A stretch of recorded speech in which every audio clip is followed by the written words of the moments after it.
ሰላም የሩቅያ ቲዩብ ቤተሰቦች እንደምን አላችሁ? ሰብስክራይብ፣ ላይክ፣ ሼር እንዲሁም ሀሳባችሁን በኮሜንት መግለጻችሁን አትርሱ። ዛሬ ደግሞ በእጅ ስራዎች ሰሞኑን እያስደመምኳችሁ ነው። ዛሬ ደግሞ የሰራሁትን የረከቦት ልብስና ከረሜላ ስራ ይባላል። ይህን ሰርቼ በተረፈኝ ክር ደግሞ ምን እንደሰራ ታውቃላችሁ? የእጅ ቦርሳ ሰራሁ ማለት ነው።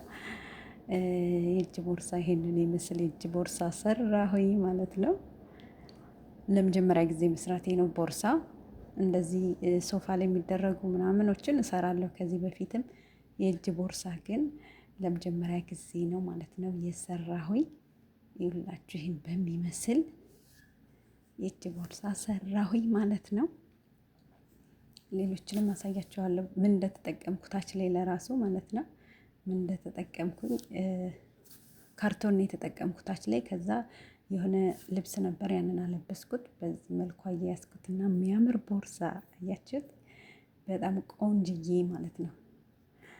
እናንተ ካበረታታችሁ ላይክ ኮሜንት እያደረጋችሁ ካበረታታችሁኝ ደግሞ በጣም አሪፍ አሪፍ ነገሮችን እየሰራሁ አሳያችኋለሁ ማለት ነው። ይላችሁ በጣም የሚያምር ማለት ነው። ትንሽ ነገሮች ደግሞ ጨማምሬበታለሁ ማለት ነው። የረከቦቱ ልብስ ደግሞ ይሄንን ይመስላል። የሶፋ ልብስ ደግሞ የሰራሁትን ላሳያችሁ። ሶፋ ላይ የሚደረግ ማለት ነው በተለያዩ ከለሮች። ይሄ በጣም የቆየ የእጅ ስራ ነው። ባይዘወይ ማለቴ ዲዛይን ነው። ቋንጣ ስራ ይባላል። ይሄ ድሮ ነው። ብቻ ግን ያው ከክሩ ጋር እንደዚህ ስለሚሄድ በዚህ መልኩ ሰራሁት ማለት ነው። ይላችሁ እንዴት እንደሚያምር። እናም ቤተሰብ እናንተ አበረታቱ። ላይክ፣ ኮሜንት፣ ሰብስክራይብ፣ ሼር እያደረጋችሁ እኔ ደግሞ አስደምማችኋለሁ ማለት ነው።